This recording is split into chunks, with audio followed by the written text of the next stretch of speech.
What a story. Terrorists today, tomorrow, you're the leader of the country. That'd be like George Washington. You start delving into this. This gets a little spooky.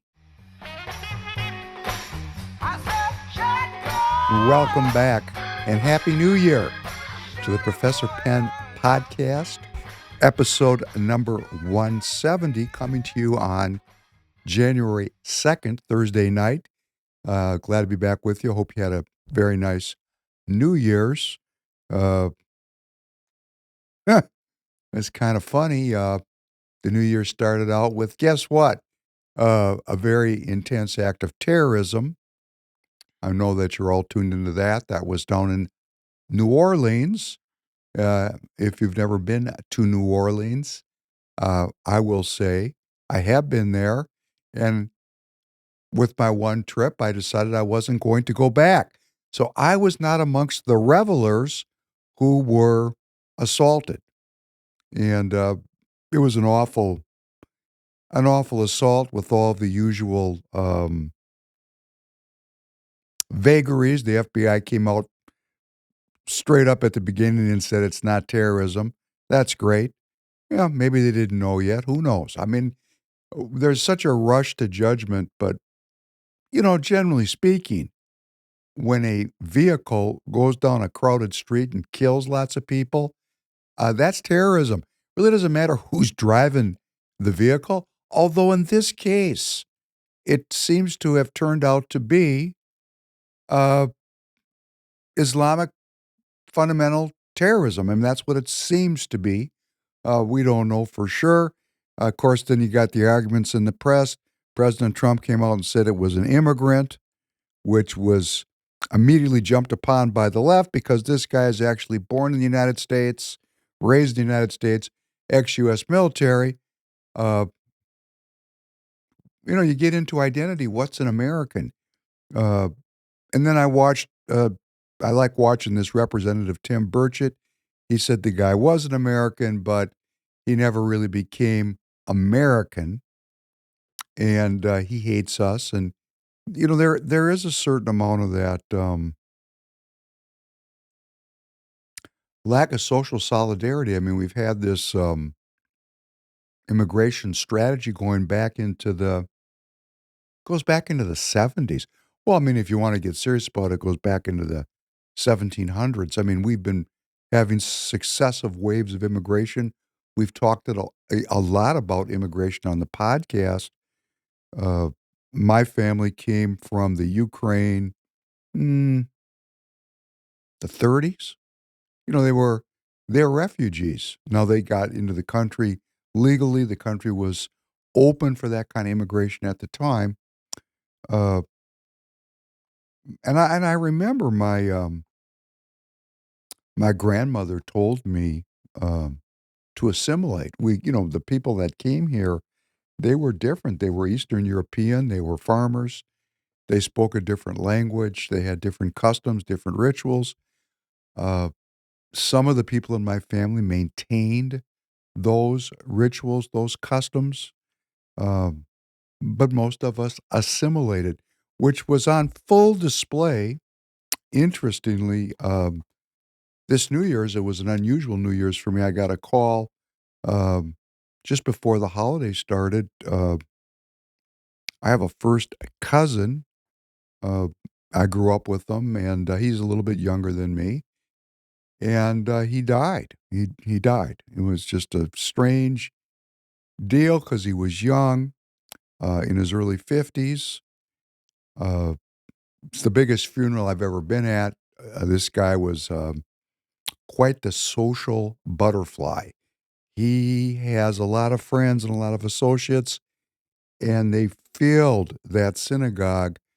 It was overflow. There was over 1,000 people there, I'm sure.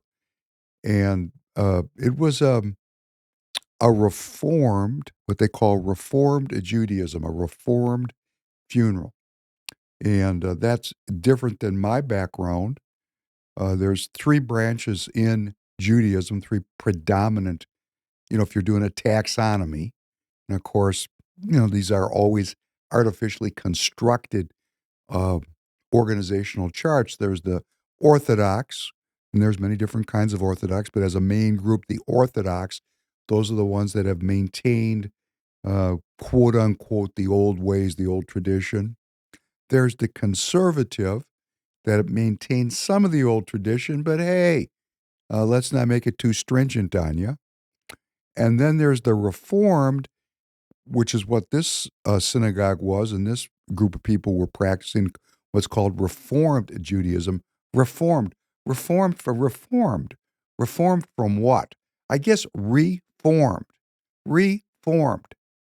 I mean, it's reformed. In other words, it's a new religion. It's reformed. It's a reformed religion, and it was interesting because this was a young man, prime of life, healthy, good looking, big time in the community, and sudden death. Sudden death. Of course, nobody talks about the sudden death part. We're just going to leave that as a question mark. But he was in very good shape. He was a lifelong athlete, a former high school athlete, coach. He has one of his sons, his middle son, is playing D1 football. Uh, the kid was a regular participant in basketball, a runner, a weightlifter, in excellent shape. Excellent. Excellent. I always liked seeing him because the guy kept it together and he always had a smile on his face. And he died. Man, when the people die, it's the second time I've had this happen in my life when someone died unexpectedly and young. And it brings out the emotion. And the people, a crowd. And the rabbi, which is a woman, which is, again, I'm not being judgmental, I'm being a reporter of a cultural scene. A female rabbi, there's no female rabbis over in the Orthodox section of the taxonomy. That doesn't exist. The conservatives have female rabbis and the reforms do. The reform movement has female rabbis, and the female rabbi was up in front, 1,000 people there, and she was trying to opine in a way that brought some comfort or some. I mean, you can't comfort these people. This is my family. There's no comfort, right? I mean, this is uncomfortable, to be kind about it. But she did say, Tanner, good morning. Good morning, David. She did say, she seemed to say, the clergy, this is the rabbi. She seemed to me, and I'm not going to say I'm sure she's meant this. It's what I heard. She seemed to say, as the rabbi, the learned one, the teacher, that's what rabbi means, teacher. What she seemed to be teaching me was, hey, God's not in control of this stuff. Things just happen. And I thought, wow, I wonder if that's comforting. Because on the one hand, you could say, you don't have to blame God for this or be mad at God because God's not in control of it. On the other hand, if God is in control of it, then there's some kind of judgment or and then they do stick with the traditional literature. They talk about, that translates not in Hebrew, but I know the Hebrew part of it. They talk about, blessed are you, God and King of all worlds. Thank you that you're the one true judge. You're the true judge. So they hang on to that cultural relic, that remnant, that holdover that God is a judge. But at the same time, the rabbi said, well, I don't think that God really judged anybody. He's not really in control. See, now there's a problem here. There's a problem in the religion. And I had this when my father died. I went to say there's a burial ritual. It's called the mourner's Kaddish. You're supposed to say it every day for a year. And I went to synagogue, and I'm not a synagogue goer. I did it for my father. The rabbi at that synagogue, that was a conservative synagogue, he noticed that I was ritually trained. I knew Hebrew. I knew how to sing. And he walked up to me, tried to get to know me. And he told me right out of the gates that he didn't believe in God. And I was stunned because I haven't been hanging around the synagogue world for many, many years. Those of you who have been watching the podcast, I've said I walked out in about 1985 or 86 in that time period. So it's been a long time since I've been a regular synagogue attendee. And something changed along the way because when I was going back in the day, we didn't have our clergy walking up in front of the crowd and saying, I don't know if I believe. I don't think God had a hand in this." That's a completely different kind of religious expression. It's completely a different kind of religious expression coming from our teacher, our rabbi. And I thought to myself, "Boy, I'm missing something. I've missed something." Because I'm a person of faith, and I look at, my cousin dying, and I did like my cousin, and it was a shock, and the first thing that runs through my mind is, I don't know why this happened, but there's a meaning and a reason for it. So my default is to, there's a plan I don't understand. There's a plan I don't understand. And so fundamental in the religion, even the Reformed religion, I guess because I guess I mean, from my perspective, from an anthropological perspective, I would say there's three different religions: the Orthodox, and then within the Orthodox, there's all these different kinds of religion. And then the conservative, that's a different religion, and Reformed is another religion. And people are going to get mad at me for saying this, but hey, there's such diversity of ritual and expression. Uh, to me, it's just different.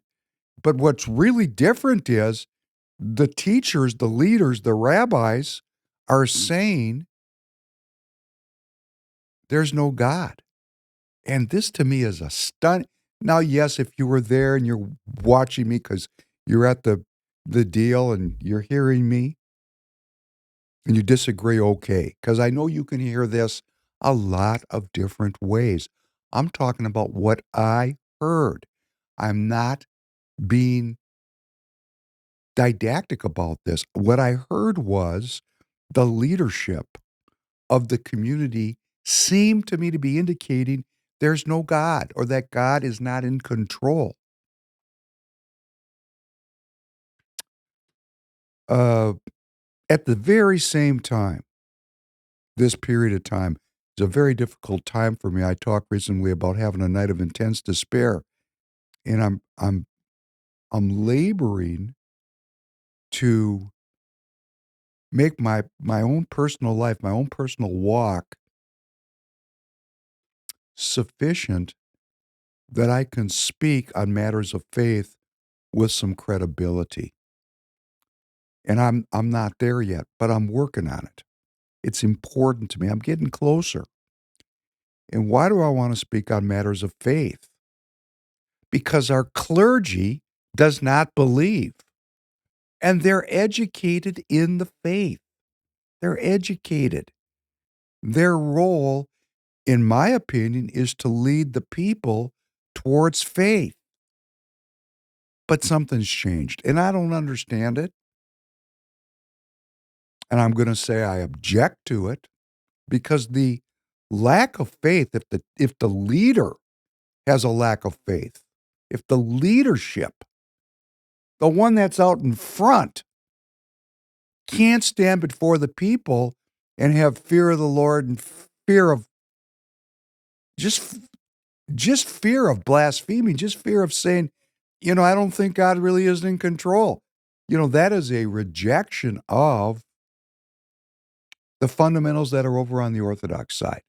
So that's why I say it's a different religion, because I don't think I could find an Orthodox rabbi that would stand up in front of his flock and say in Yiddish or Hebrew, eh, you know, there really isn't a God.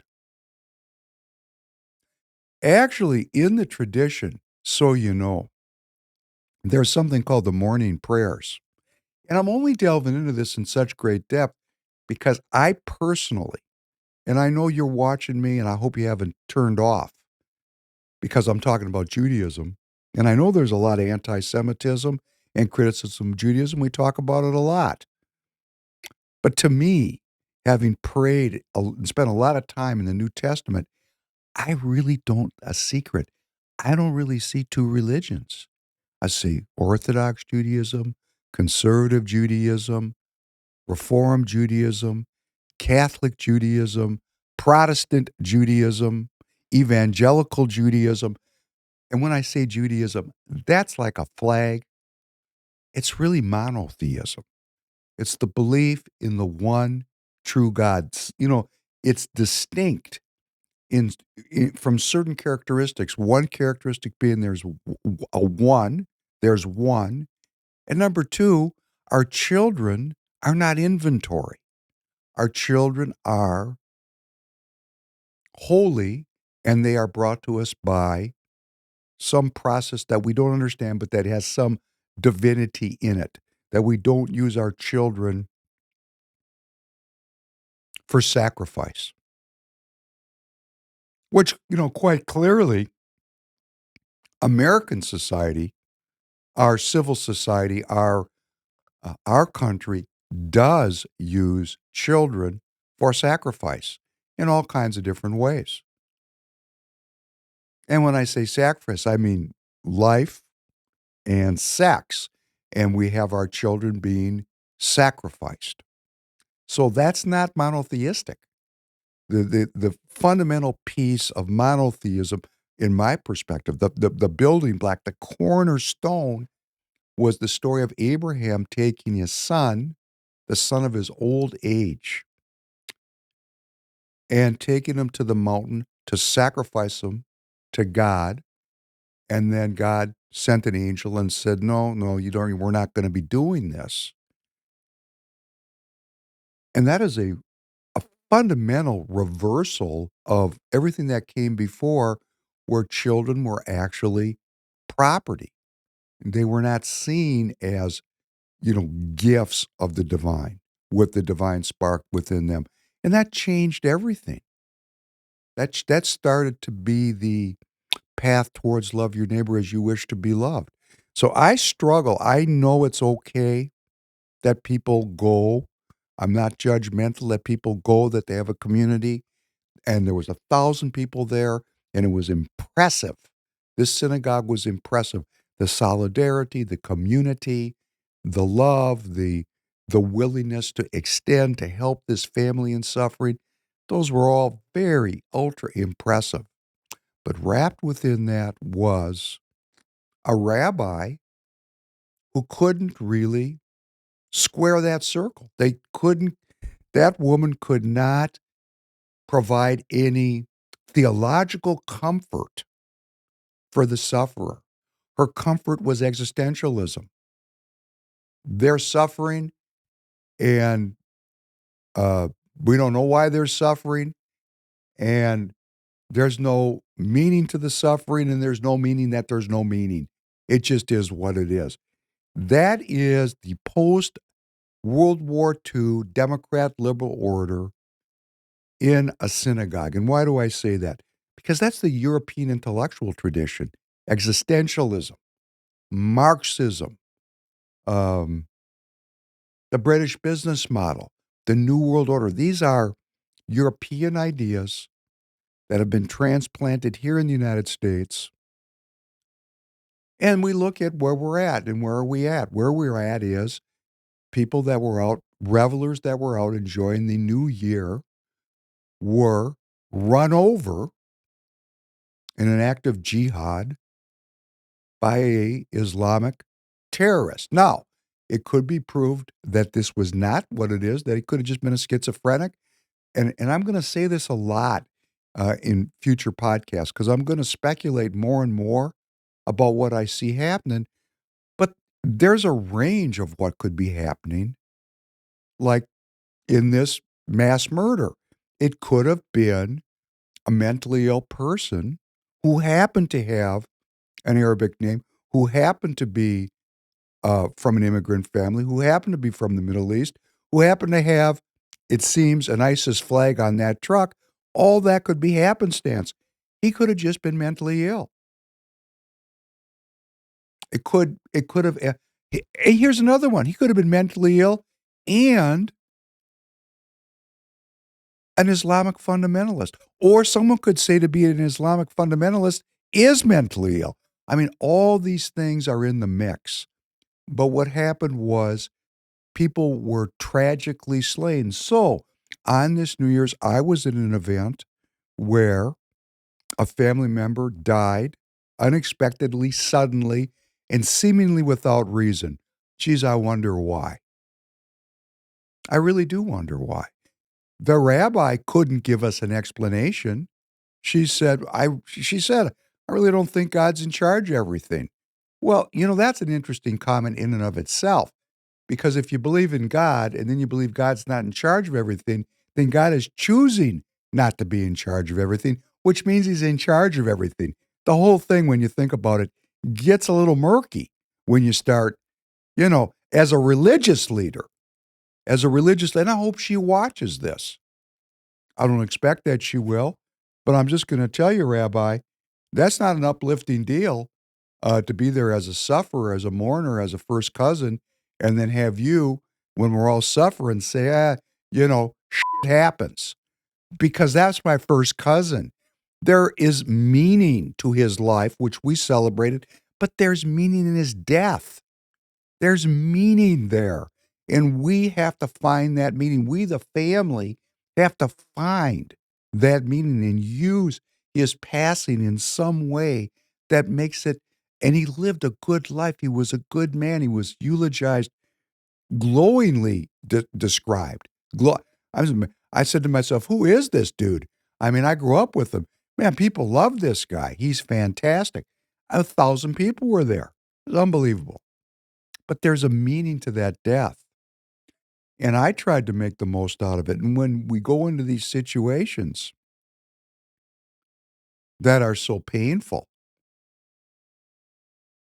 and we start to unpack what we can gain from that loss, that's religious. All things function for good. And I'm in the backdrop of all this, I've been thinking about our clergy a lot. They're on the payroll of the state. That is a very large congregation. That congregation that I was at was established in 1862. It's a very wealthy and very old Reformed community in St. Paul, Minnesota, here in the belly of the beast, in the state of Minnesota, communism in the upper Midwest. Yes, it's been around a long time. And Lyndon Johnson, the dark Sith Lord, President Lyndon Johnson, when he was the Lion of the Senate, championed and saw legislation passed so that religious institutions that were tax exempt, to maintain that 501c3 tax exempt status, could not take political stances. The leadership could not go into the pulpit and be overtly political, or they would risk losing their tax exempt status. And time is money, right? This is the title of tonight's episode, Time is Money. So our churches, our synagogues, I don't want, I've been in a church a lot too. It's the same deal.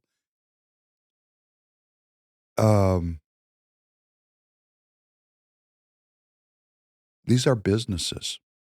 This is a very, very large business. Its business is building a community of people. And I have to say it was beautiful. So I'm not hegemonically critical about this, but I'm saying at root,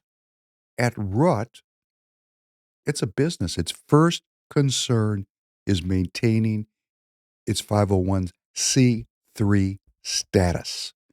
And what happens generation after generation after generation of 501c3 organizations hiring clergy that are then, coming from where? From our universities The clergy didn't emerge from nowhere unless it's Orthodox. See, they got their own deal going. Orthodox Church, and there's many different branches in the Orthodox tradition, but they got the old ways, all those branches. And they're at war amongst themselves about many different aspects of the tradition, but they educate their own. They don't send their children to, let's say, oh, Columbia University, and then they come back and they become a Orthodox rabbi. That's not the way it plays. This is a closed community. I'm talking about the people that wear the black hats because they're maintaining a tradition that goes back 5,700 years. And there's problems with that too. Every benefit has a cost. This is something we've gotten away from as a political community. We take benefits and ignore costs. We take benefits and ignore costs. We pay costs and we don't see benefits. We've lost a basic kind of mathematical understanding, kind of algebra in a way. If you got one side of the equation, there's another side. If you miss half the story, if half the story's never been told, you know, you're short. You're missing essentials. I've got a very, important friend of mine, uh, genius in one area, A plus, F in another area. It's a C job. We're not talking about. I mean, if you get an A plus on 4 of your classes and 2 of your classes you flunked, it's not a successful run. And we do this. We focus on benefits. We miss the costs. In this case, we had a horrible cost. The death of this friend of mine, first cousin of mine, and we didn't really talk about the benefits because they're afraid to talk about the benefits because the benefits mean there's a reason for this, and they don't want there to be a reason. They don't want that. And that's a fundamental lack of responsibility because it's terrifying.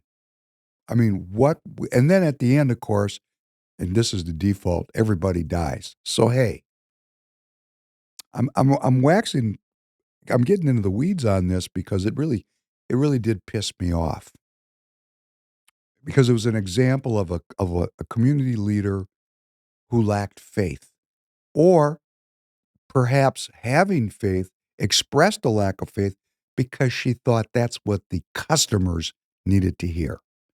And when you start thinking that way, you start thinking about the customers and the tax collectors, and you're in the religion business, you've kind of gotten away from the real deal. And I see it everywhere. I see it because here in Minnesota, I'm told there's like 400,000 Christians that don't vote.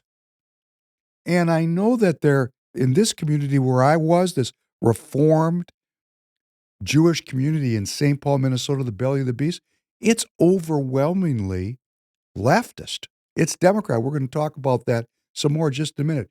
This is actually a prelude to where we're heading today. Time is money. Hey, time is money. Glad you're back, Tanner. Was worrying about you. Waiting for the time to slip in. It's interesting. It's fun to have Tanner in the room. When he goes out, I wander because when he's here, I talk right to him. It helps focus the conversation. We're talking about a clergyman at this funeral. I was listening. Oh, I you was just heard out me? the door. I was just You're waiting for a waiting for it. pause. You're Yeah. waiting for the right moment to come in. I was freaked out about this. Now, you were recently at a funeral, correct? Yeah. Was the clergy faithful and talk about God, or was it make up your own mind about how things went down? Yeah, he was very faithful. He didn't shy away. There was like uncomfortable scripture that we had to read.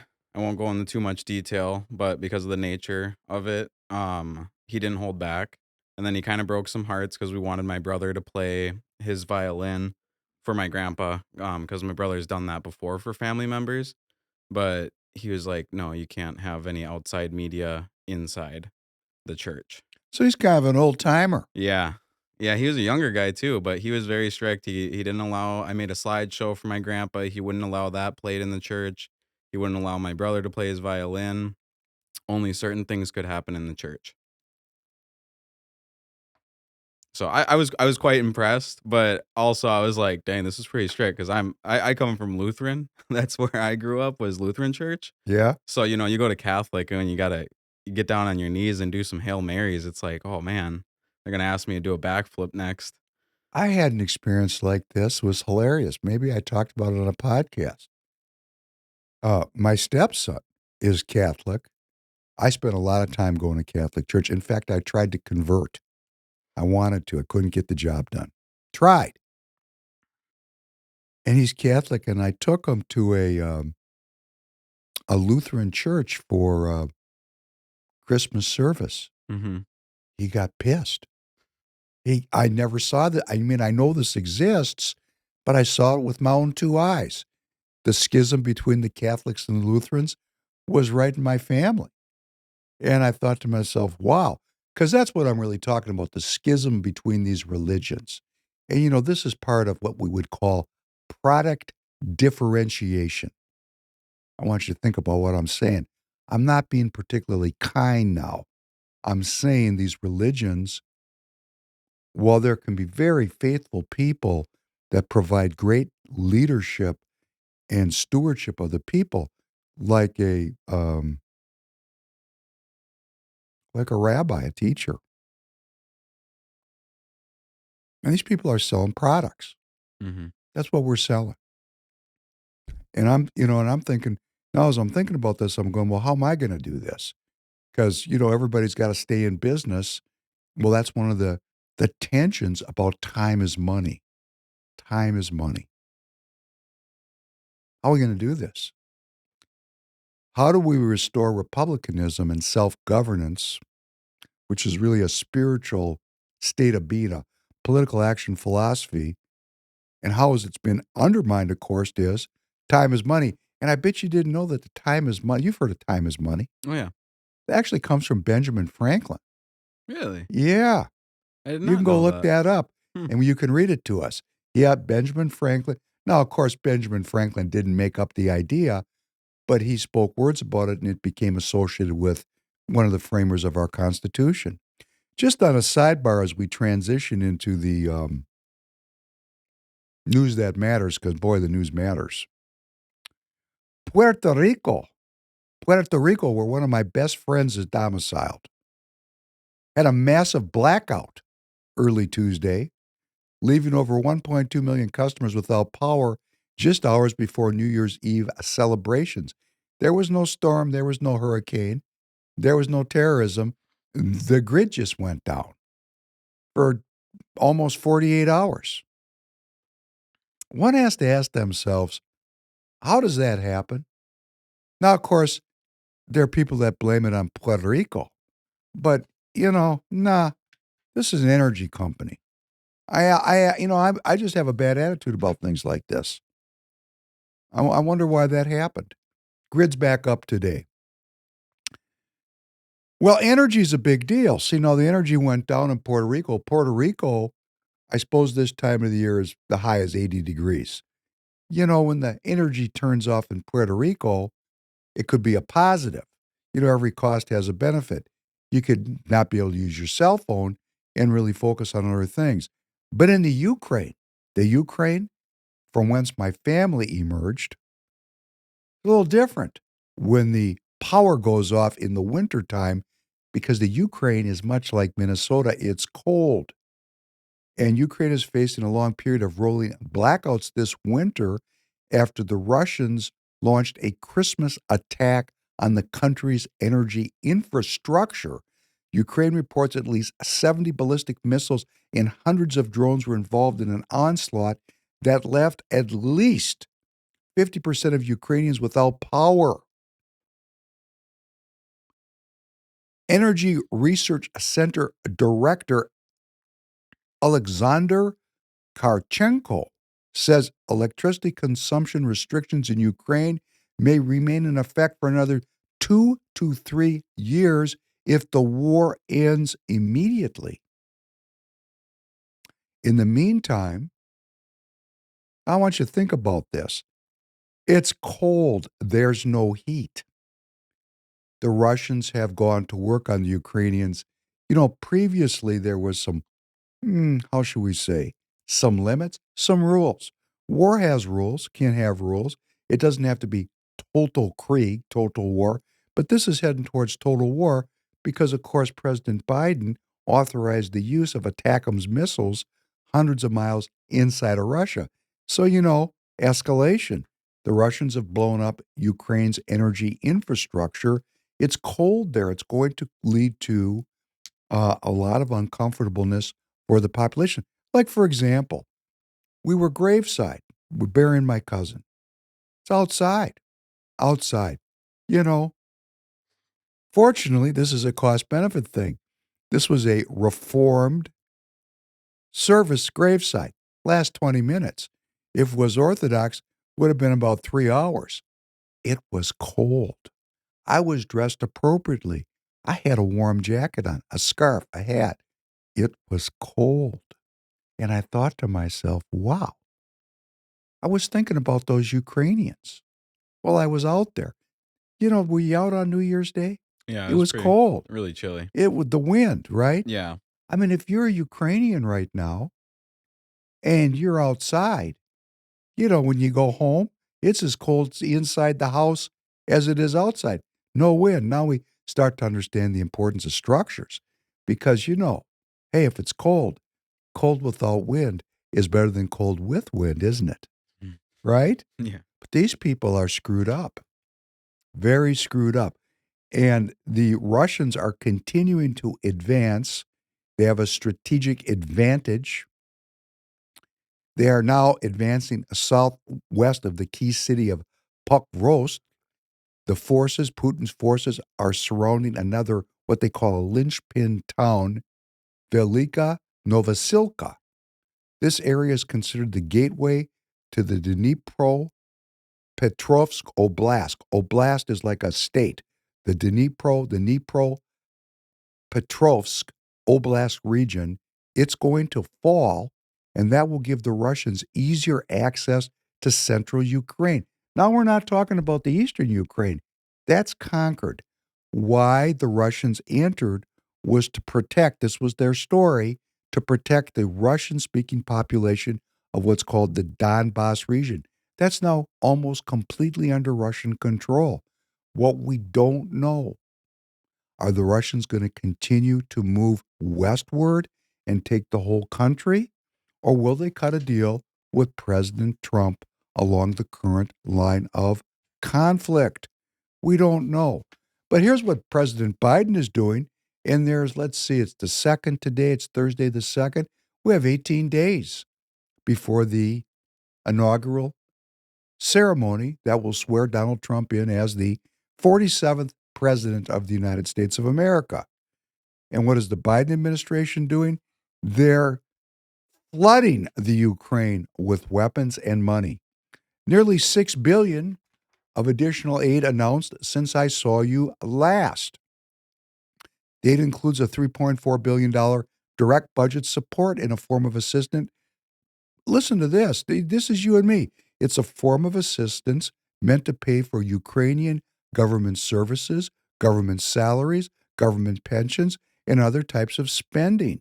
It also is being used to subsidize Ukrainian small businesses and farmers. Yes, you and I are paying that. Hey, I'd like that money. We just sent, as part of this $6 billion, $3.4 billion into the Ukraine just to take care of people's necessities. Free People Radio could use some help. Did that was a part of the bill that just recently passed with raising the debt ceiling, correct? No. So this is a completely different thing. Yes. So they sat there and they argued about how this bill has important parts to help our farmers, but they're sending a bunch of money to help farmers over there? Right. If you remember, Man. we covered on the podcast many months ago, the Congress passed a bill after some Jimmy jacking back and forth that funded the Ukraine war, Yeah. the Middle Eastern war, and the South China Sea almost war. $95 billion was earmarked at that time to go to the Ukraine, and they're still drawing down on that $95 billion.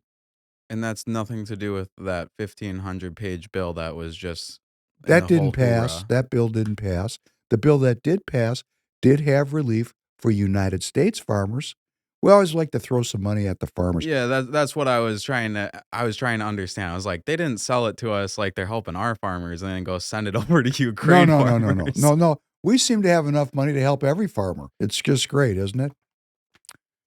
But they're going to send over this, and along with the farmers, they have military aid, more munitions for National Advanced Surface-to-Air Missile Systems, Hawk air defense munitions, Stinger missiles, counter unmanned aerial systems, ammunition for high mobility artillery rocket systems, the HIMARS, 155 and 105 millimeter artillery ammunition, air to ground munitions, high speed anti radiation missiles, unmanned aerial systems, Javelin and AT-4 anti armor systems, tube launch, optically guided wire track tow missiles, small arms and ammunition, grenades, demolition equipment and munitions, secure communications equipment, commercial satellite imagery services, medical equipment, clothing, individual equipment, spare parts, maintenance and sustainment support, ancillary equipment, services, training, and transportation.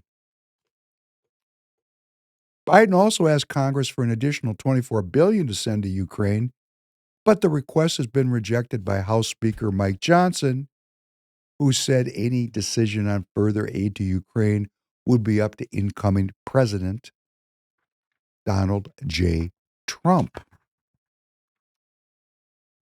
Now, European gas prices were on this theme of it's cold outside this time of the year.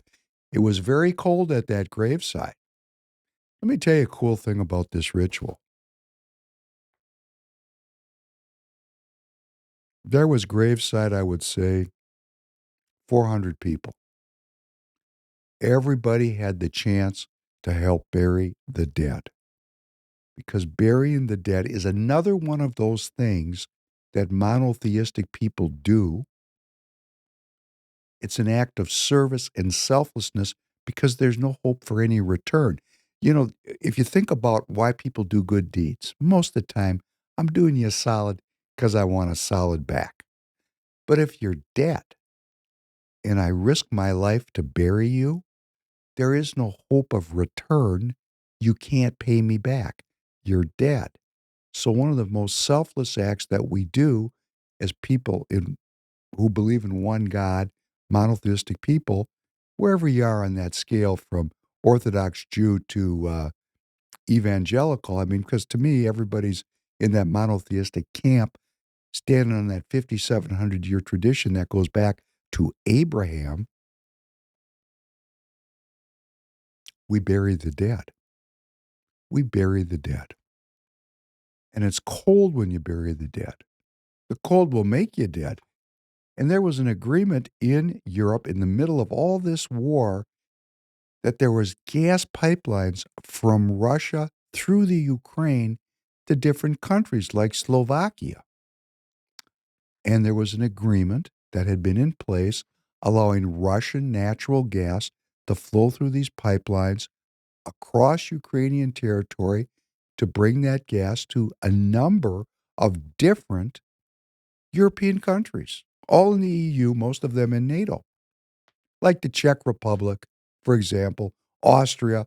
All of these countries were consumers of Russian gas that flowed through pipelines in the Ukraine. And guess what? The Ukraine just couldn't bring itself to come to a new agreement to continue this flow of gas. They shut it off.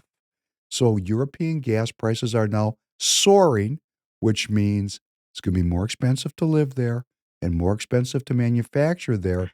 This is an anti-competitive, anti-human decision being made by Zelensky. He has his reasons. Every cost has a benefit. Play number one. We begin with some breaking news or big news and developing story from Slovakia, where populist Prime Minister Robert Fico was critically injured after an assassination attempt a short while ago. The Slovakia government is saying the Prime Minister's condition is life-threatening. According to reports, 4 shots were fired, with one hitting Fico in the abdomen. The injured Prime Minister is being treated at a hospital in central Slovakia. He will be airlifted to the capital shortly.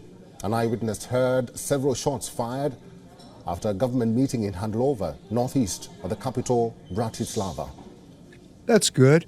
Just a little jog of our memories, because we reported on this here on the podcast. On the 15th of May, 2024, the Prime Minister of Slovakia, Robert Fico, was shot and critically injured in the central Slovak town of Handlova. He survived. He's still the president. Don't wound the king. Why was he shot? Well, the person who shot him was a 71-year-old Juraj Centula, and he was detained by police at the scene. And during his interrogation, he stated that he acted primarily because of the Fico government's opposition to military assistance to the Ukraine. This President Fico of Slovakia, I'm not saying he's pro-Russian, but he's anti-war. Very close to the line of conflict. Slovakia is part of NATO, part of the EU, but this particular leader, like Viktor Orban of Hungary, they do not want to see this war continue. They're opposed to the support of the Ukrainian regime. They're populist. Both of them are populist. Populist, the way this guy said it on the news kind of has like a negative connotation. What that means is he's of the people, a populist. So what did Fico do? Fico said, okay, man, if you're cutting off our gas, which we need to run our country, you're buying a lot of electricity from us because the Russians have destroyed your electrical power grid. We're filling in with lots of electricity, and we're just going to cut you off. And that's what's happened. So Slovakia is cut off from Russian gas, and the Ukraine is cut off from Slovakian energy, electricity. It's unbelievable. And 50 to 70% of Ukrainians' energy infrastructure is down. It's down. Energy war. It's an energy war. It's an energy war. Do you have a hearth in your home? Do you have wood to fire up your hearth? Or are you like 90% of us, dependent on the natural gas and electricity supplies that are fed into your home by a public utility to keep you warm? Interesting. الأكراد جزء من شعبنا وهم ظلموا كما ظلمنا والواجب علينا حمايتهم This is El Jolani. إلى بعض القرى التي نزحوا منها خلال And what he's saying here الثورة is that he thinks the Kurds على هذه الأسس need to be disarmed. من كان مسلحا من And if any of them would like to join his new army, he'd be happy to have them join up.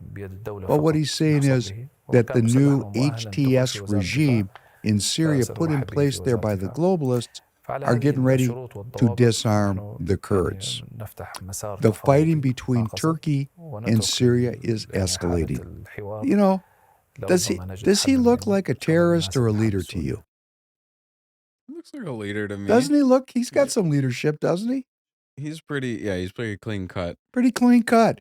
Well, very recently he was known as Abu Mohammed El Julani. There was a $10 million bounty on his head, placed there by guess who? We the people. Yes, if somebody would have gone and killed him and given evidence to our government that they were the assassin, they would have picked up a check for 10 million big ones. Did you know we had bounties like that? I did not. Am I able to participate in that? Oh, for sure. If you would have wanted to go into Syria and That's sneak crazy. through the bush and use your hunting skills to shoot El Jolani, maybe cut his head off, put it in a sack, bring it back to Washington, and say, hey, look what I got, they'd have had to give you $10 million. They'd find a way to get out of that. Is No, it I the don't think Logan so. Act I'm thinking No, of? no, you got to pay your assassins. That's bad business to welch on the assassins because they might turn their very formidable skills upon you. It's not good to stiff the professional killers because, they're professional killers.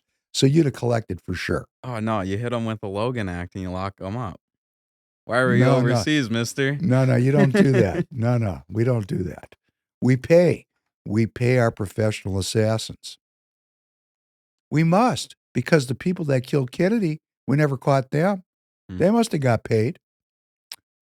The Kurds are part of Syria. Abu Muhammad al-Julani was discussing in that short, but he's now rebranded. If you go back and look at that, he's back to his original name, Ahmed al-Shara. He's no longer Abu Muhammad al-Julani. That was what they call a nom de guerre, a war name. That's French, nom de guerre, nom de guerre. Nope, back to his birth name. And the fighting between the Turks and the Syrian Kurds are escalating. And this guy, El Jolani, now El Shara, he was put there by the Turks. And we've talked about this. If he was put there by the Turks, that means he was put there by guess who? We the people. Because the Turks are a NATO member. And NATO plus Israel is the Western Alliance. And the Western Alliance is at war with the Eastern Alliance. And they took down Syria, which was part of the Eastern Alliance. So we know that our security state, our security operatives, empowered the Turks to help this El Jolani remove Bashir al-Assad from his presidency in Syria. And now there's this problem. The problem is the Kurds, because the Kurds were the only folks that showed up to assist the U.S. military when they entered into Iraq in 2003. They were the group that the U.S. military could trust. Nobody else was trustworthy.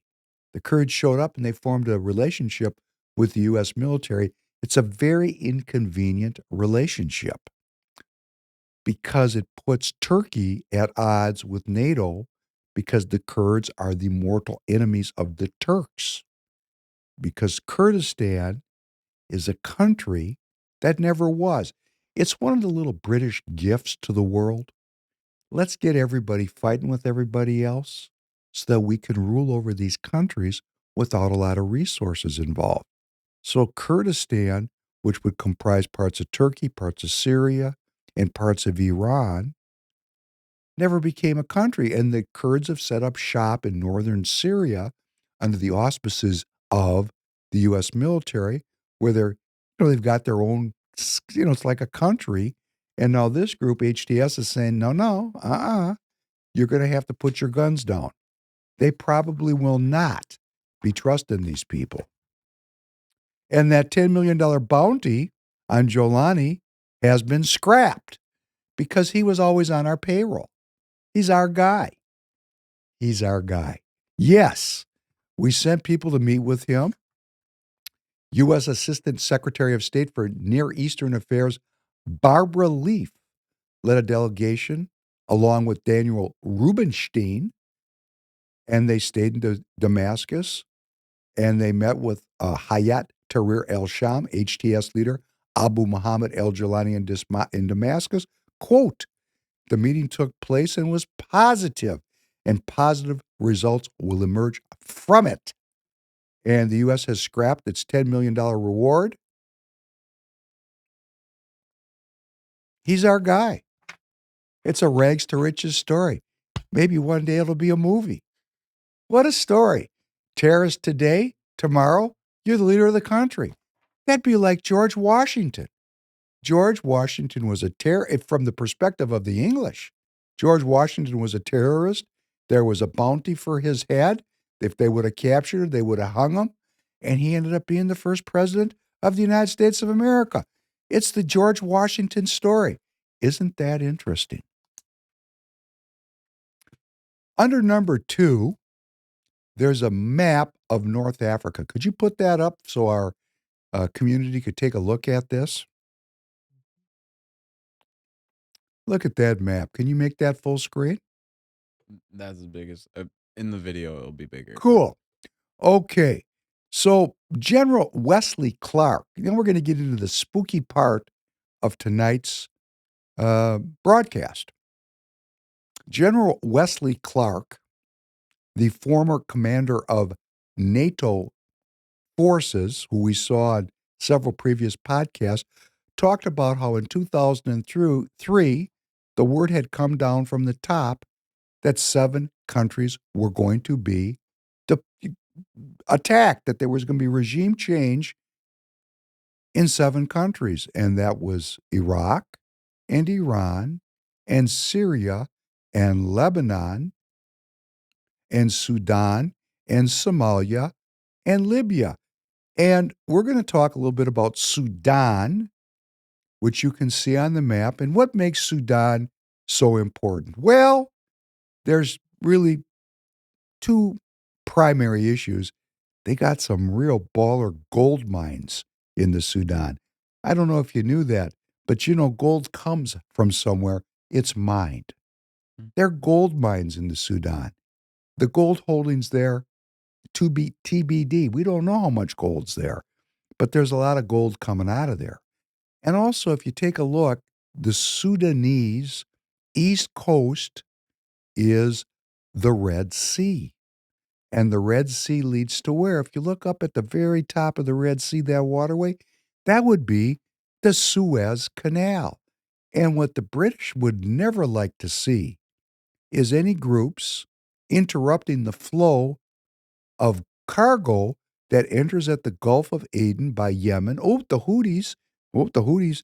I would say the Houthis don't have a long shelf life because this Red Sea passageway and this choke point at the Suez Canal up by where? By Israel. Oh, Israel. Israel. Oh, Israel. Israel. Israel. Very important in maintaining the flow of goods that come from Asia and go to Europe. And we see the countries. We got Saudi Arabia. Well, they're on our team. The Saudis, they're part of the New World Order for sure. Egypt, Egypt's on the payroll. Big time. President El-Sisi, he's one of our special friends. But Sudan and Somalia, they had some folks in there. They were actually not down with the New World Order. They were what you would call not reformed. They would be fundamentalists. And there's a war in the Sudan. You see, just to the west of the Sudan, there's Libya. You know what happened in Libya? Libya had a president, Muammar Gaddafi. He was killed by his people under the auspices of our Nobel Prize-winning president, Barack Obama. And Libya has now become a failed state. There's a civil war in Libya that goes back to the Obama administration. That's one for the home team, one of the 7. Failed state. Iraq, Saddam Hussein hung, done. Lebanon, failed state. Syria now, a failed state with a new George Washington, El Jolani. And here in the Sudan, they have a tremendous civil war, and famine is spreading in Sudan. It's a war between the military and a notorious paramilitary group that's devastated the country, and there's a very large displacement crisis. In other words, migrants, immigrants, people that have been driven from their homes. This is a very serious problem of famine. You know, famine is a strategy of war. I mean, there's killing people, but starving them to death is just another military strategy. So Sudan is a failed state. It is a 20-month war. It's killed more than 24,000 people and driven over 14 million people, about 30% of the population, from their homes. An estimated 3.2 million Sudanese have crossed into the neighboring countries, including Chad, Egypt, and South Sudan. Sudan is the 3rd country where famine has been declared in the last 15 years. along also with South Sudan and Somalia. Oh, these are countries on the hit list of the 7 that our deep state said the regimes need to be changed. Well, Sudan's on that list. It's unbelievable. Now, you start delving into this. This gets a little spooky. In 2022, Sudan exported $5.52 billion of goods, making it the 123rd largest exporter in the world. It's not a lot of money as the crow flies, but when you only have a handful of warlords taking a cut on 5.52 billion, let's say they're taking 10%. I'm not talking about the profit, I'm talking about the VIG. $500 million will buy a gun or two. The top experts, number one was gold. $2.32 billion of gold were exported from Sudan last year. Oh, they have oil, crude petroleum, $662 million. Sudan imported $11.1 billion, which means it has a trade deficit. Its main imports were what they call here machinery and equipment, translation, weapons and military vehicles. Sudan's top trade partners are the United Arab Emirates, China, Saudi Arabia, Egypt, and India. Of those 5 countries, 4 of those countries take their marching orders from the United States of America. Only China is in there as an independent agent. In 2022, the United States exported $143 million of goods to Sudan and imported $37 million. The United States has a trade surplus with Sudan. Oh, we like a trade surplus. That sounds good, doesn't it? Trade surplus. But the real issue here is there's a civil war. And the United States acts as if it is a humanitarian force for good. The United States provided more than, you ready? $2.3 billion of humanitarian aid to Sudan since the beginning of fiscal year 2023. Mm. But we're the ones that caused the crisis. They're on our hit list. We caused the civil war, but yet we claim that we gave $2.3 billion in humanitarian aid just as recently as September 25th. The Biden administration just sent an additional $32 million in humanitarian assistance. What does humanitarian assistance mean? Mr. Tanner, what does that mean to you, humanitarian assistance? Things like medical supplies, just necessities, water, bread, milk, whatever. You know, that's nice. I don't believe it. Were Yeah. you there when the ships got unloaded? No, what I mean that I'm explaining what I would hope it means. What I kind of think is more so happening is they make a crisis so then they can just take the money. You know, there's an infrastructure there. There's two warring groups. They've been put at odds with each other by somebody. They used to be together. They used to all be Sudanese. But there's two groups, kind of like, I don't know, Catholics and Lutherans, Reformed Jews and Orthodox Jews. There was some kind of ideological split in there, and somebody said, "Hey, let's arm both sides." And that's what's going on. We the people are arming both sides because when you give 2.3 billion in humanitarian aid, let's just say it's all humanitarian aid. Let's just posit that for a minute, just because I'm being kind. They don't just drop it off at the people. I mean, they don't just show up with 2.3 billion and open up a stand and say, "Hey, come all ye faithful." No, they give it to somebody. Some infrastructure got $2.3 billion. Let's just say it's all aid. And they got to distribute it. I wonder what the carrying charges were. Let's say the carrying charges were 10%. That'd be $230 million. That'll buy a lot of weapons. So then you can take let's say the carrying charges were 80%. Because how would we know? Because $2.3 billion went in to some group of people. And they were able to take a little off the top. Not much. Hey, it's a mafia after all. We're not talking about the Little Sisters of the Poor here. These are people involved in a civil war. They're starving their population to death. Yeah, because if you cared about your own people, there wouldn't be famine, would there? Mm. I mean, killing each other is more important than taking care of my neighbor. Obviously, you don't love your neighbor as yourself when you set up the conditions where your neighbor starves to death, right? Yeah. Okay, so here comes 2.3 billion. Maybe they stole all of it. Maybe the humanitarian aid, when you actually opened up the containers, were full of, oh, let me read the list. It's such an I have to read this again.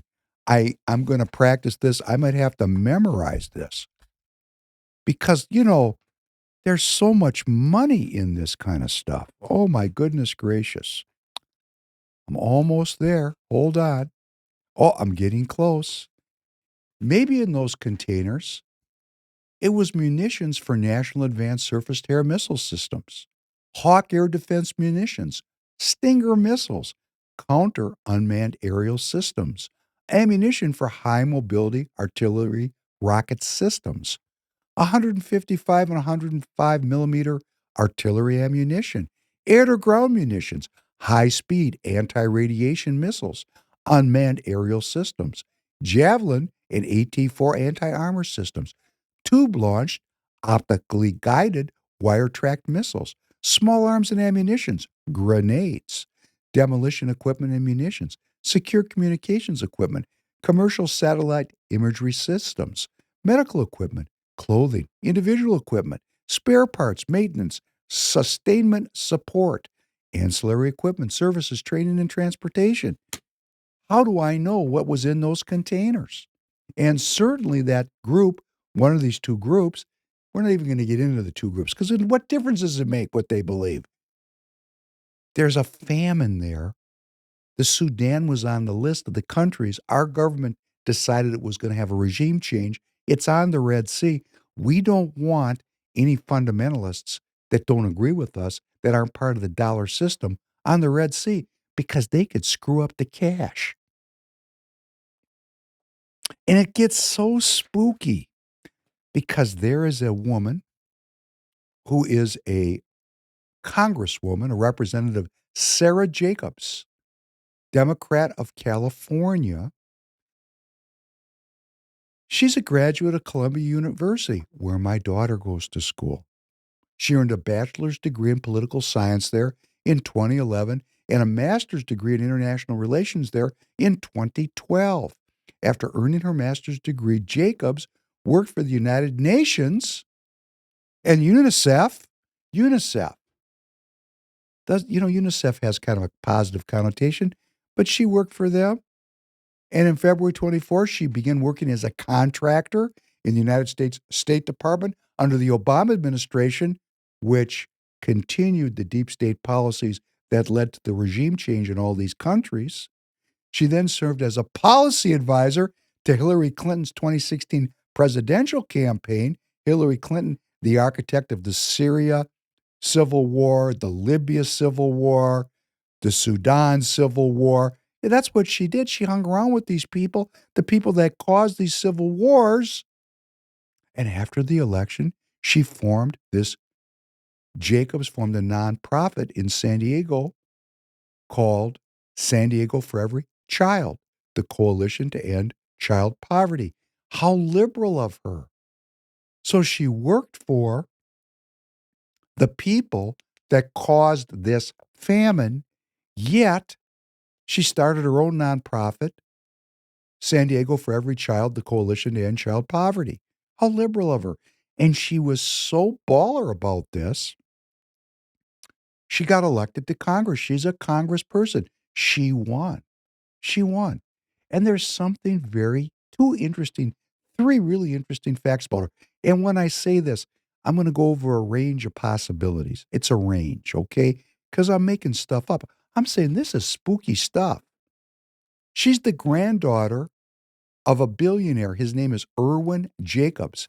He's the founder of Qualcomm, one of our few domestic semiconductor manufacturers. This is a company that has a lot of business with the U.S. government. A lot of business. A lot.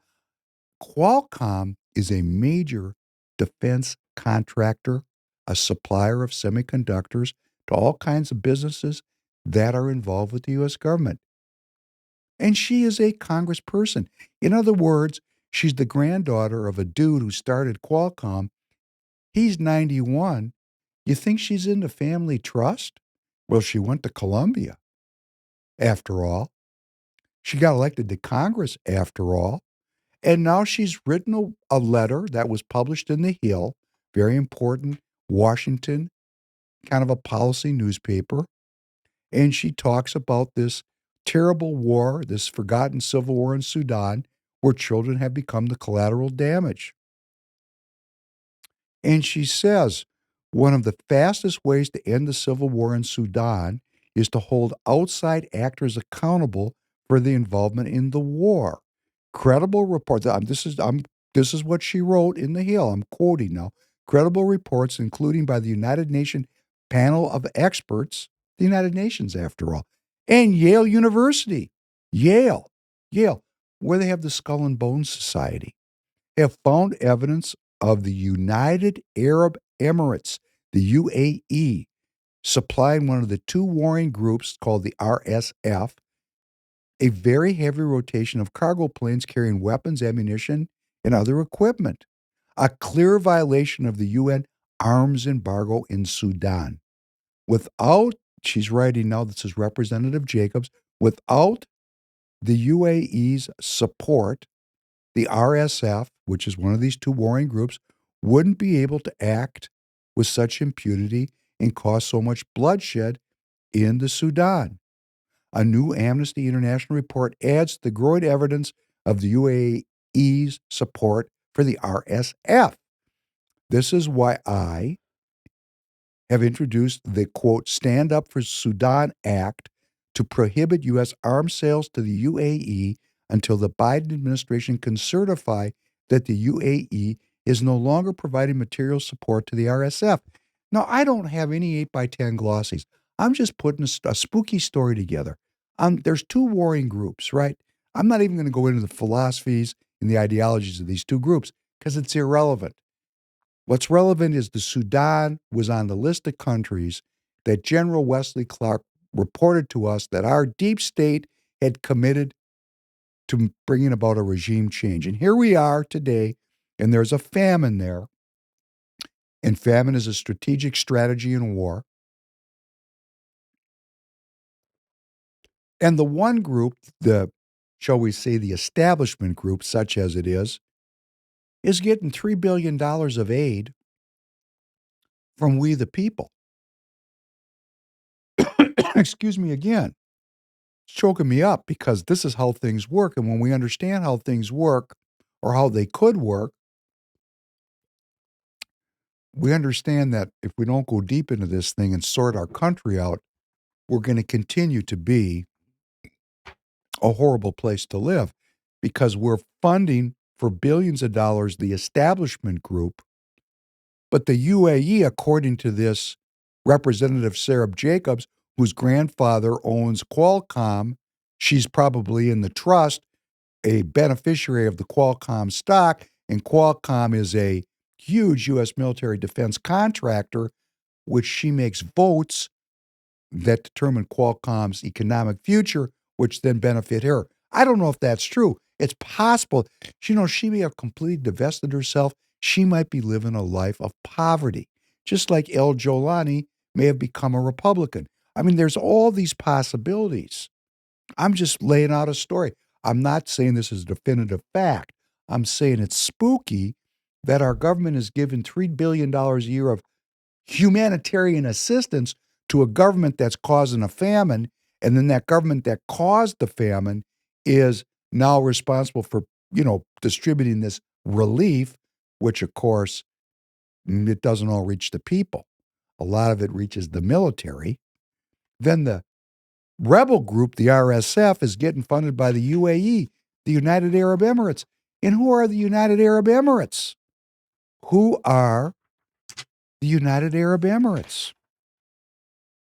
Well, I'm going to read what Wikipedia says about the United Arab Emirates. Let's just slow down here.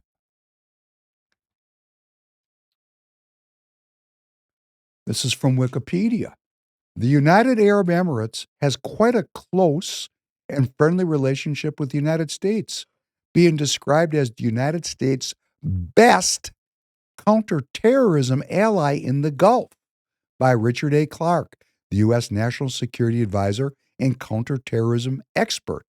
In terms of defense, the United Arab Emirates Armed Forces has been nicknamed Little Sparta by the United States Armed Forces generals and former U.S. Secretary of Defense Jim Mattis for its active role against extremists in the Middle East. The United Arab Emirates also hosts the only United States border pre-clearance in the Middle East. Both countries are members of the I2U2 group, which was established in 2021. What does this mean? It means the United Arab Emirates works for us. So, the Biden administration is funding $3 billion of humanitarian aid for one group. The United Arab Emirates, that gets all of its arms and all of its action from us, is funding the other group. We're funding both sides. Now, it could be different. I'm not saying I'm not there.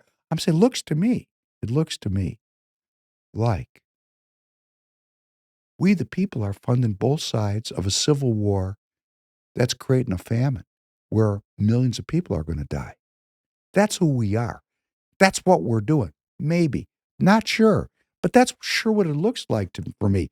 And then we go back to this Representative Jacobs, whose grandfather owns Qualcomm. She's probably in the trust. Might not be. Don't know. Maybe she is. Maybe she isn't. But she probably is because she went to Columbia. Somebody paid for it. Somebody paid for it. The money came from somewhere. This is a billionaire family who now has a representative in Congress who votes on legislation which can materially benefit or disfavor Qualcomm. That's how our government works. Isn't that interesting how it works? That the family business has a representative right in Congress, and she, for whatever reason, I don't know. I'd love to have her on. I'd love her to tell me. She actually is speaking out against the UAE. Now, let's think about why that might be. She went to Columbia. That is the headquarters of CIA recruitment. Why do I know? Hey, my daughter is there. That's why I know. Maybe she's working for the CIA. Maybe she's a cover story trying to make it look like the Democrat Party, which is actually funding the group that actually is causing the famine, is actually a bunch of good guys. And they're actually working to stop the flow of arms to bring an end to the conflict. Maybe that's true. Maybe she actually is a rebeller because she's a billionairess and she's saying, hey, I don't want to see this happen. Maybe she actually really cares about the children. But if she did, why is she a Democrat? Because if she's a Democrat, because she voted with the Biden administration, she voted with Biden every vote this last 4 years. So if she's a rebeller, her votes, which I looked up, don't seem to show any rebellion. She's quite a part of the establishment Democrat Party. Yet, she's critical of the UAE, which is a waste of time because the UAE is like criticizing the CIA. That's where they get their legitimacy and their marching orders. What is this woman doing? What's going on here? Does it seem a little bit like theater to you? It does seem a little bit. Now, I don't know. And Representative Jacobs, if for some strange reason this reaches you and you would like to come on and talk to me and clarify all this, because I think the people would love to know, because you're so educated on this issue, what's really going on here. Because we got our government, the government that you supported on every single vote, funding one group, and you're out trying to cut off the other funding for the other group from a country that, it's like a state. The UAE is like a state. If the UAE didn't have United States support, it would not exist. It only exists because of the globalists. It's thoroughly globalist. It gets even goofier, if that's even possible. This is a young, and she's actually quite a beautiful woman. Maybe Tanner can put her picture up, maybe he won't. She's a very attractive woman. She's 35 years old. And I'm going to tell you, growing up in the Jewish community, here's a strange one. She's involved. When I say involved, she has a relationship. It's a relationship. They're not married, but it's a relationship of such significance, I could track it down. Her partner in life, she has a life partner, a soulmate. His name is Amar Kampa Najjar. And guess who this guy is? This guy, he's a perennial candidate. He ran for the House of Representatives twice as a leftist. He worked in the Obama administration. He worked for the United States Department of Labor. Yeah, he's a Palestinian.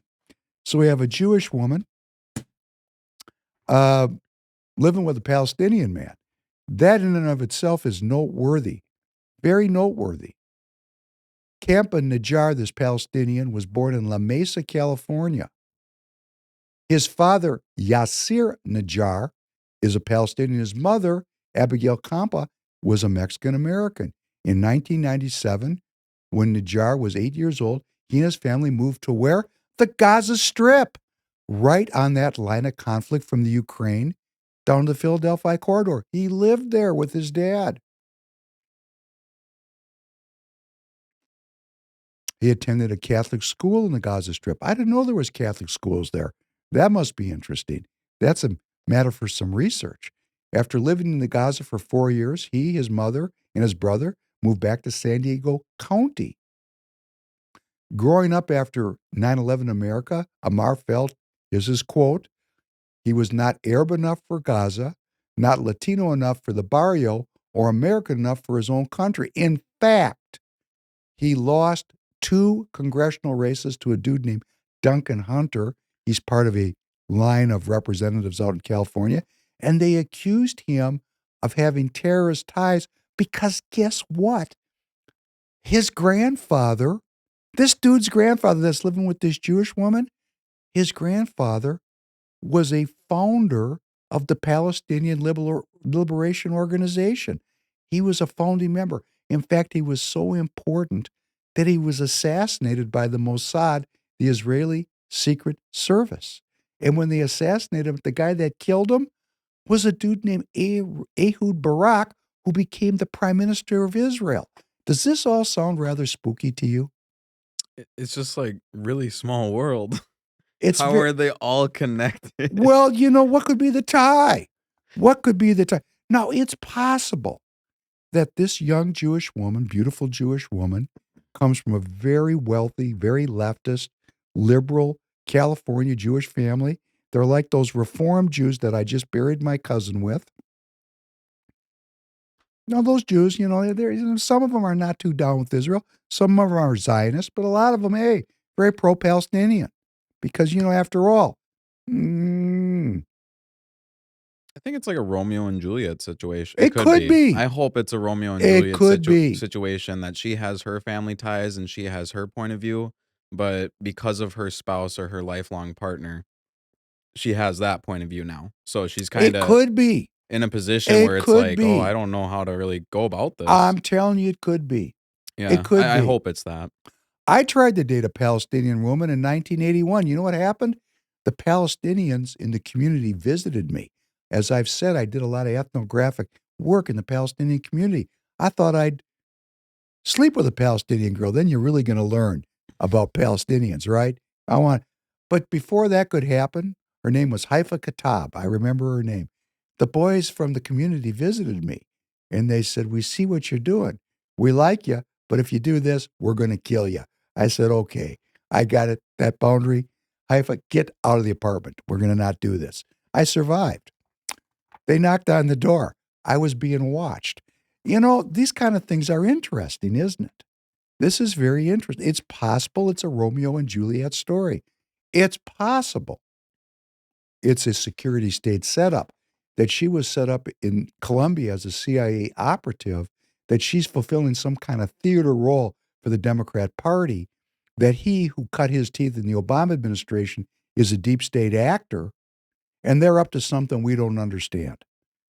And when he ran for Congress, the big criticism of him was that his grandfather was a terrorist, which he was and was killed for it. And you know what he did? He joined the United States Navy as a U.S. Naval Officer Reservist. So now he is part of the U.S. Navy because he lost 2 elections, and the criticism was his family was terrorist. And now he is active military. It all sounds too spooky for me. I just have to tell you. Yeah, I'm Sounds very like optimistic that I just try to look at it. Oh, maybe he's trying to prove maybe himself. it's possible. Like, We're no, leaving guys, like open I'm not like that. I'll ride for you. I'm wondering how many stories are there like this if we start rooting around in our Congress.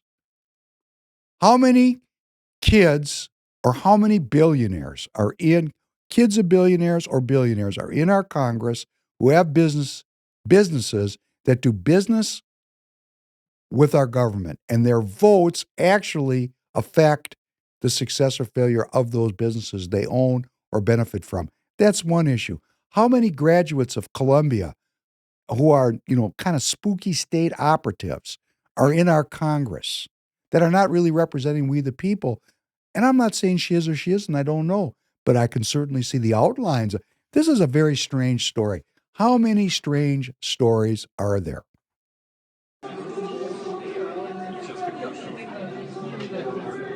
Played a couple of times.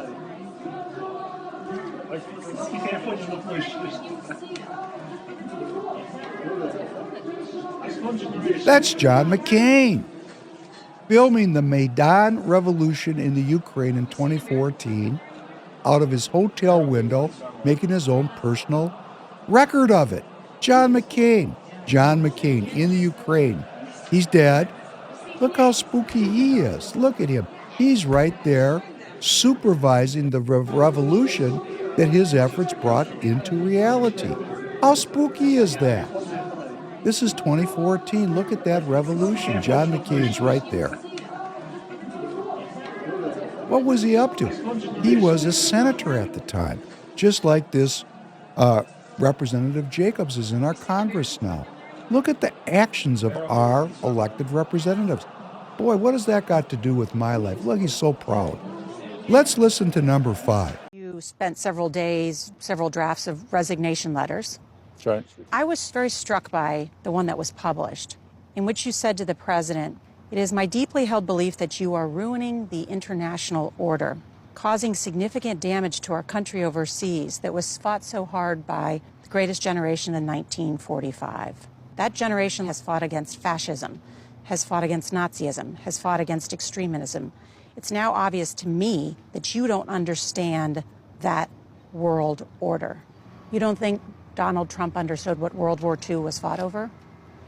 I don't know what former President Trump understood about World War II or anything else. I can tell you that from 1914 to 1945, 150 million people or thereabouts were slaughtered in the conduct of Great Power War. And in 1945, Stop right the there United for a States, second, please. This is General Milley, who was the chairman of the Joint Chiefs during the first Trump presidency. He's on the hot seat because during the January 6th debacle, he contacted the Chinese military and said, "Don't worry, I'm in control." There are people that view that as an act of treason, and now he's saying that Donald Trump is a danger to the country because he's going to undermine the post-World War II Democrat liberal order. And here's the top military dog. He's the big dog saying, "Nah, I don't know what Donald Trump understands about World War II, but we the people, after watching 180 million folks, whatever the number was, that died during the World War I to World War II period, we put in place a system of rules that ended that." Well, first of all, that's not true. We got death and disease everywhere. Let's continue with General Milley's explanation. took the initiative and drafted up a set of rules that govern the world to this day. Those rules are under stress internationally. President Putin is a direct frontal assault on those rules. China is trying to revise those rules to their own benefit.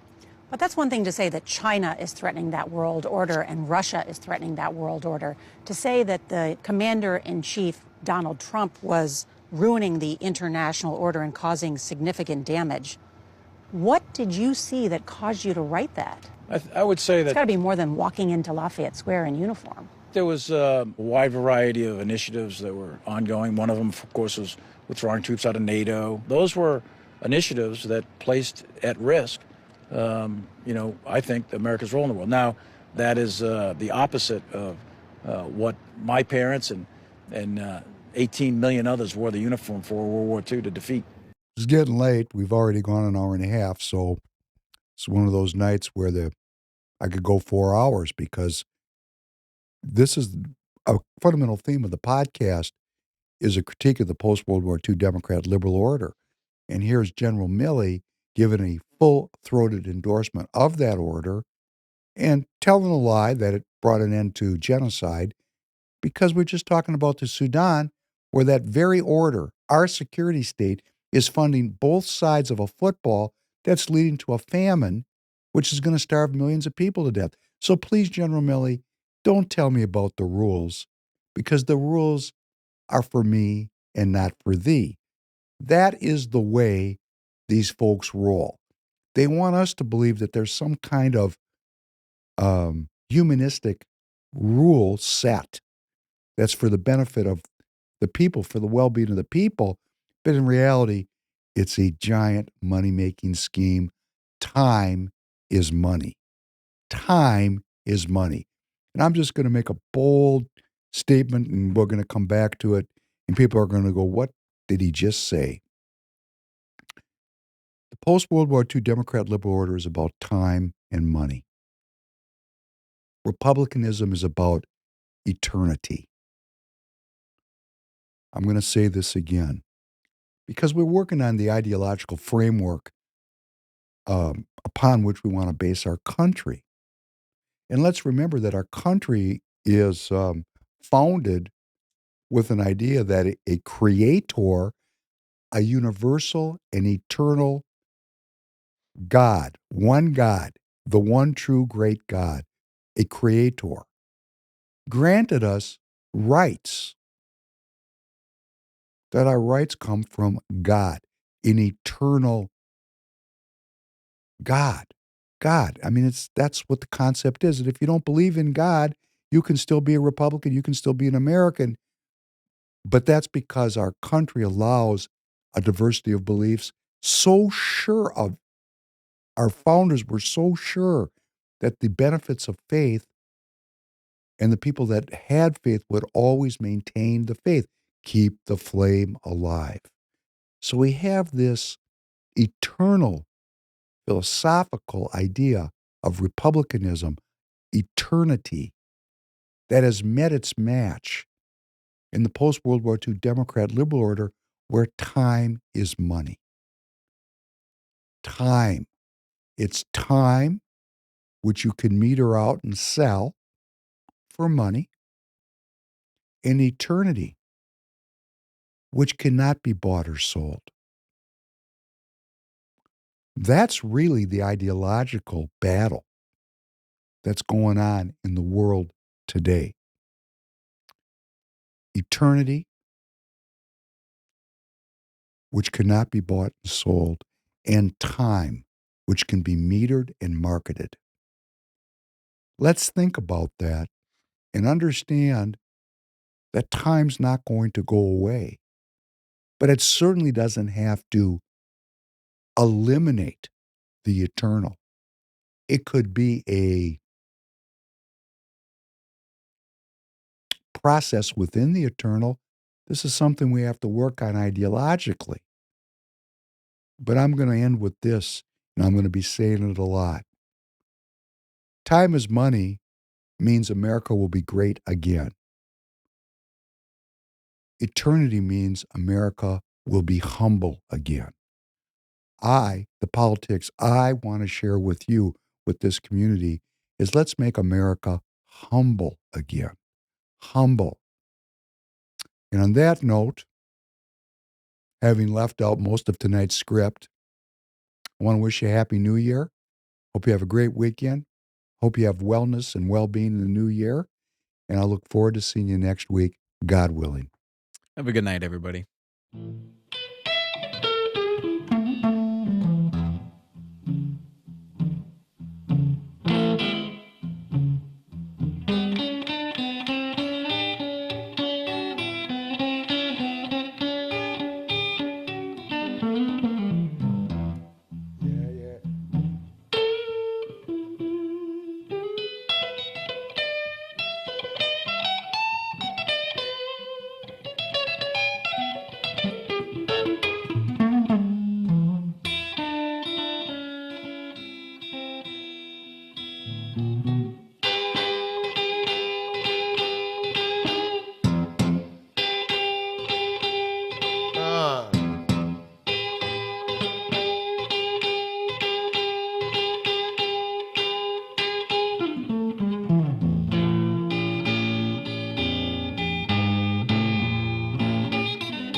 I got myself a personary man and a class cat too.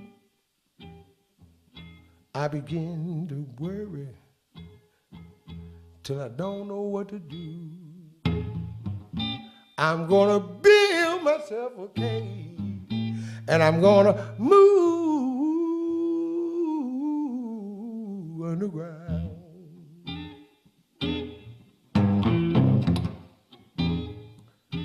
I'm gonna go to the army, darling, 'cause it won't be, and it won't be no more rays hanging around.